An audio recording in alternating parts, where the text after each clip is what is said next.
पेशे से शिक्षक ईश्वर सिंह चौहान करीब 15 साल से मध्य भारत के मालवा पठार में पेड़ लगाते आ रहे हैं। ये इलाका करीब 500 मीटर की ऊंचाई पर है।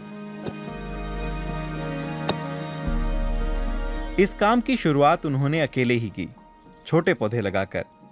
लेकिन अब उनके इस अभियान में बहुत से स्थानीय स्वयंसेवी भी जुड़ गए हैं।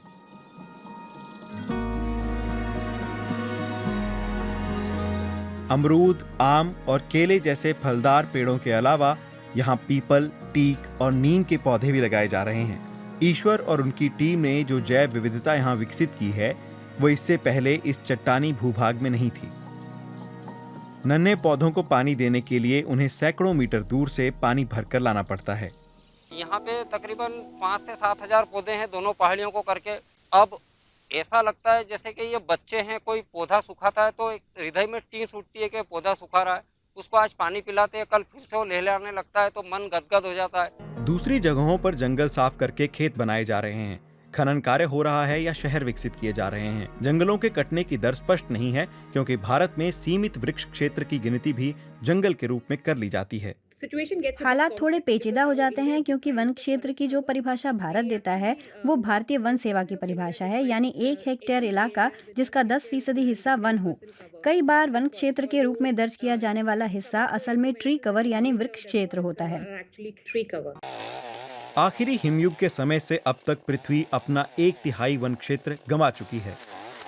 2015 से 2020 तक करीब 1 करोड़ हेक्टेयर जंगल हर साल गायब हुआ है। नतीजतन धरती गर्म हो रही है। सूखा, जंगल की आग और भूस्खलन में तेजी आने लगी है।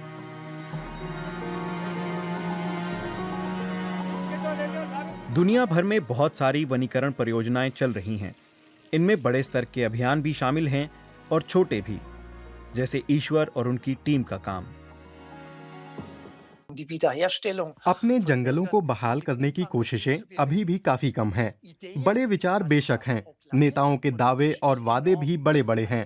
संयुक्त राष्ट्र की मदद वाले बेशुमार कार्यक्रम हैं, जिनके तहत लाखों हेक्टेयर जमीन पर जंगल फिर से पैदा किए जाने हैं। बहुत सारे स्थानीय अभियान भी हैं, लेकिन अभी जो हो रहा है वो कुल मिलाकर जंगलों की कटाई की दर की भरपाई करने को काफी नहीं है। जैव विविधता के लिहाज से भारत दुनिया का एक अहम और संवेदनशील ठिकाना है। इसलिए विशेषज्ञ कहते हैं कि वनीकरण की कोशिशें योजनाबद्ध होनी चाहिए।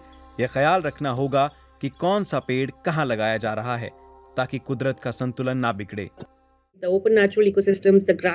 चरागाहों जैसे खुले इकोसिस्टम को बचाए रखने की जरूरत है। बायोडायवर्सिटी के फायदे हैं। लोग पशुपालकों पर निर्भर हैं और वे चरागाहों पर, इसलिए हर जगह पेड़ लगाने की जरूरत नहीं है। कभी कभार कुदरती इकोसिस्टम वाली खुली जगहें भी जरूरी हैं। इसलिए फिर से जंगल उगाने का मतलब कहाँ क्या लगाना है, इस पर ध्यान देने से है। लेकिन ईश्वर को लगता है कि उनका रास्ता सही है। वो शिक्षक हैं, अपनी तनख्वाह के पैसों से ही वो पौध या बीज खरीदते हैं, जिन्हें वे अपनी टीम के साथ नियमित रूप से रोपते हैं। इससे बढ़कर खुशी उनके लिए और क्या होगी कि आने वाली पीढ़ी उनसे सबक लेकर मालवा पठार के पेड़ों को बचाए।